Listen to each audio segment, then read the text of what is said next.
So let's bring in Laffer Tengler Investments CEO, CIO, Nancy Tengler. Nancy, sometimes I think the street is more frustrated than fearful. We talk about the VIX and all that stuff, but for a lot of investors, I guess it's just kind of frustration. It felt like we were off to the races, and now all of a sudden we're not. Yeah, I think you coined it the best, Charles, with irrational pessimism. I mean, you can't penalize the hyperscalers for spending money, too much money in CapEx, and also penalize the recipients of the CapEx, Right. like the chip names. So you have to step away and say, where do I think we are in this cycle, and how long is it going to take to get through the geopolitical shock? And then you use that as an opportunity, because, I mean, I have a son over there, so my fear index is up as well. Right. But I think the administration needs to get this done, right. So that oil prices can come back in. I know the argument they're not going to come back to pre-war levels. Okay, they will but at some point. Margin, at some all point of that they is. will. Listen. Yeah. They went from 120 to 68 in a blink of an eye. So I think they'll come back as long as they're moving in the right direction. But to your point, $1 trillion is sloshing around out there. It's got to be reflected in some stock. So with that in mind, how do investors watching right now avoid making mistakes in this environment? Well, so you're going to make mistakes. The goal is to be mostly right in our business. And so I think you have to go with the winning management team. So I heard your previous guest, who's very good and smart on these issues, talk about the issues at Google. The question becomes, can they solve them? And, we added it to our value portfolio 2 years ago, and it's up 110%, call it 102 after today.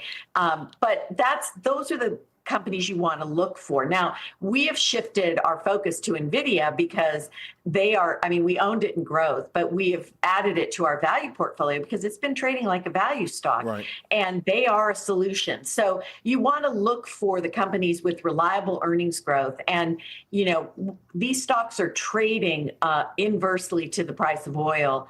I think that will stop at one point. We were adding DeepSeek, NVIDIA during DeepSeek at $108 a share, Palantir at 88. Those are the two I can remember. That was an opportunity. It felt really hard at the time, but that is what you have to do in these kind of environments if you believe the technology is real, and we do. Let's talk about some areas that, because about a couple of years ago, you were saying, hey, you love tech, but you got to have a smart, not a wide portfolio, but the right names in it. You were being opportunistic, and you looked at defense, and you talked about them a lot this morning, even before the latest headlines. Raytheon, Lockheed Martin, they posted strong numbers. It's amazing because when the conflict began, these names came down a lot. People were scratching their heads. Well, that was the opportunity. You keep talking about it. You came on the show and talked about it. Would you still buy Raytheon here?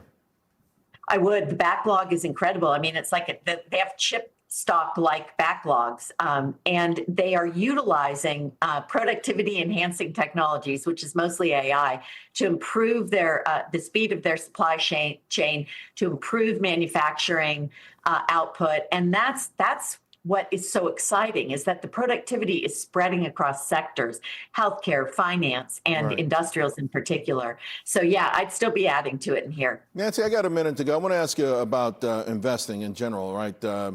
And you just talked about a white paper that you read, and you've been talking about the sort of a concentrated portfolio.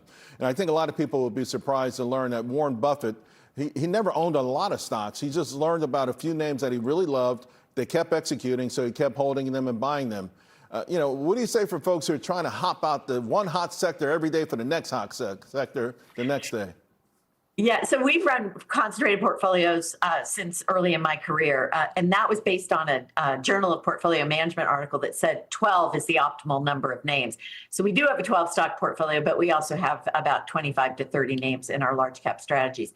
The research is overwhelming that a very small number of names, and there's a number of studies. I just recently read Hendrik Bessenbeider's, which is, I love his stuff, yeah.